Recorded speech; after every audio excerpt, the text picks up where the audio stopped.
अस्सलामुअलैकुम and welcome to our show शाम की चाय। और मैं हूं आपकी होस्ट डॉक्टर आफिया और हम शाम की चाय में आज बहुत ही इंटरेस्टिंग गुफ्तगू करने वाले हैं। सबसे पहले मैं आपको बता दूं कि आप कहां कहां पार्टिसिपेट कर सकते हैं। हमारे सोशल मीडिया के सारे platforms, Facebook, Instagram, YouTube channel, like कीजिए, फॉलो कीजिए, सब्सक्राइब कीजिए, हमारे साथ रहिए और हमें बताइए कि आपको हमारा शो कैसा लग रहा है। आज जिस पे हम बात करने वाले हैं वो है जी स्मार्टफोन। और हम स्मार्टफोन हमारी लाइफ का कितना इम्पोर्टेंट हिस्सा है, कितना हिस्सा होना चाहिए और कितना हिस्सा नहीं होना चाहिए, कहाँ कहाँ इसकी इन्वॉल्वमेंट बहुत अच्छा और पॉजिटिव रोल प्ले कर रही है, कहाँ इसकी इन्वॉल्वमेंट जो है वो हमारी लाइफ में बहुत नेगेटिविटी और डिप्रेशन ला रही है। कि लोग कहते हैं कि हमारे वक्त में भी तो सब कुछ हो जाता था, हमारे वक्त में कौन सा इंटरनेट था, हमारे वक्त में कौन सा स्मार्टफोन था, हमारे वक्त में कौन सा ये था। बल्कि इनफैक्ट मैं रिसेंटली एक वो पढ़ी थी, एक स्टोरी पढ़ी थी जिसमें एक फादर जो है अपनी बेटी को कह रहे थे कि बेटा ये सारा वक्त तुम यूट्यूब मत देखा करो, किताबें पढ़ा करो। क्योंकि कायदे आज़म जो थे वो किताबें पढ़ते थे तो उनका विजन था।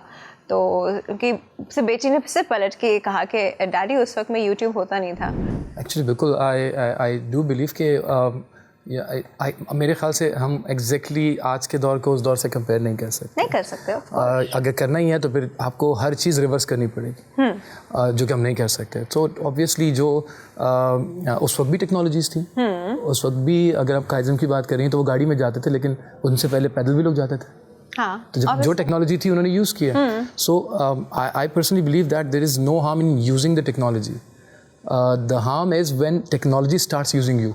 क्या ओपिनियन है कि हमारे लिए स्मार्टफोन क्या रोल प्ले करता है? Is it a good role, positive role, negative role? हम सेलफोन से क्या फ़ायदा उठा सकते हैं, दैट्स अनदर स्टोरी। और वो हमें इस वक्त क्या नुकसान पहुंचा रहा है, that's another story. True. I think smartphones जो हैं वो आपको बहुत फ़ायदा पहुंचा सकते हैं, प्रोवाइडेड दैट कि आप उसको वैसे ही यूज़ करें जैसे उसको यूज़ करना चाहिए। अगर नहीं तो कैसे यूज़ करना चाहिए? मैं जैसे फॉर एग्जांपल पहले आपको पता होना चाहिए कि सेल फोन मुझे फ़ायदा कैसे दे सकता है। नाउ एक फ़ायदा तो कम्युनिकेशन है, right. So I should only be using it when I have to communicate, right. Second, it's a tool to access information, right? मैं अपने स्टूडेंट्स को भी ये कहता हूँ कि जिस दौर में वो लोग रह रहे हैं, they are blessed।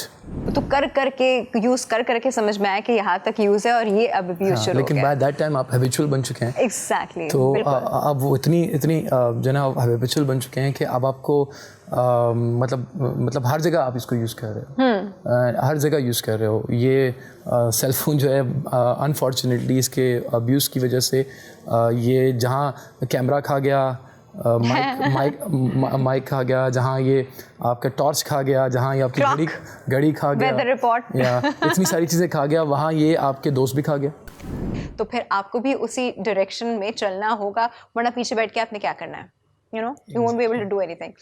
Thank you so much. हमारे पास क्लिनिकल साइकोलॉजिस्ट ताहिरा बानो मौजूद हैं और हम उनसे बात करेंगे इसकी एडिक्शन की तरफ। और अब के जो बच्चे हैं उन्होंने चूँकि देखा ही ये सब कुछ है, तो हम उनको एडिक्टेड कहें या हम उनको टेक्नोलॉजी जनरेशन कहें या we let them do it, virtual world में ही रहने दें, या फिर हम उनको फिजिकल वर्ल्ड की तरफ बार बार खींच के लाएं। जैसे आपने खुद ही इंट्रोडक्शन में कहा कि देखें जिस तरह से दुनिया आगे बढ़ रही है तो हम मुख्तलिफ चीज़ों में बेहतरी की तरफ जा रहे हैं। तो ये एक ऐसी इजाद है जो हमारी ज़िंदगी में एक अहम और अच्छा किरदार अदा कर सकती है। बिल्कुल। So since it's a famous saying कि नथिंग इज़ बैड इटसेल्फ, आपका इस्तेमाल जो है वो उसको अच्छा या बुरा बना देता है। अच्छा, जब आप पर्टिकुलरली बच्चों के हवाले से बात कर रही हैं तो आई बिलीव कि 70s या 80s वाली वो लास्ट जनरेशन थी जिसका एक्सपोजर फिज़िकल एक्टिविटीज़ से था, रियल लाइफ कम्युनिकेशन से था। अब वो आपको बिल्कुल ख़त्म होता हुआ दिखता है। उसकी एक बड़ा रीज़न ये है कि हमारे बच्चे भी जो है ना वो काउच पे बैठ के एंड 3G 4G और मोबाइल की वो जो उन्होंने स्वाइप करना सीखा है वो उसी से कंटिन्यू करते हैं। वर्चुअल वर्ल्ड की कितनी इंपॉर्टेंस होनी चाहिए और हम क्या वाकई में एडिक्टेड हो गए, क्या हम इसके बगैर भी रह सकते हैं, ये बताइएगा। ठीक है, एडिक्शन का वर्ड बिल्कुल आपने सही यूज़ किया।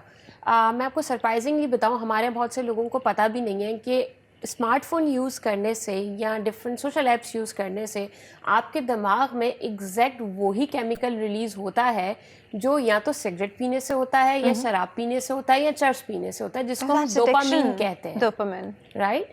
अगर हम रियल लाइफ कम्युनिकेशन की बात करते हैं, सोशल बॉन्डिंग की बात करते हैं, तो उससे जो केमिकल रिलीज होता है उसको ऑक्सीटोसिन कहते हैं। Oxytocin, right. तो दोनों के अंदर फ़र्क है। अब जब हम अब्दुल सत्तार ईदी की बात करते हैं कि उनकी माँ ने उनको 2 आने दिए और बोला कि एक तुम्हारे लिए है और एक स्कूल में जाके किसी और को देना है, तो उनकी अम्मा ने तो उनको उसी वक्त से ट्यून कर दिया ऑक्सीटोसिन रिलीज करने पे। राइट। सो नेचुरली आप वही काम करेंगे जिससे आपकी बॉन्डिंग बेहतर हो रही है और आपका ये वाला केमिकल रिलीज हो रहा है जो आपको गिविंग एंड पे लेकर जाता है। ठीक है। सो गेम्स खेलने की बात हो, सोशल मीडिया ऐप्स की बात हो, लाइक्स की बात हो, रिसर्चेज ये कहती हैं, एक ऑर्गेनाइजेशनल साइकोलॉजिस्ट थे एडम एडलर, उन्होंने एक रिसर्च की और उन्होंने उस रिसर्च के बाद बताया कि आपको आपकी पिक्चर पर लाइक्स मिलने के बाद या आपकी पोस्ट पर लाइक्स मिलने के बाद भी उतना ही डोपामिन रिलीज होता है जो पहला हीरोइन के शॉट से होता है। Oh my God. Right. So not just imagine this, तो हम अपने बच्चों को बेसिकली खुद एडिक्शन की तरफ लेकर जा रहे हैं। बट एक होता ना कि मेरा फ़ोन मुझे चाहिए, मेरा फ़ोन, तो वो क्या अप्रॉक्सीमेट एज होगी जब उनको उनका फ़ोन हम दे सकते हैं?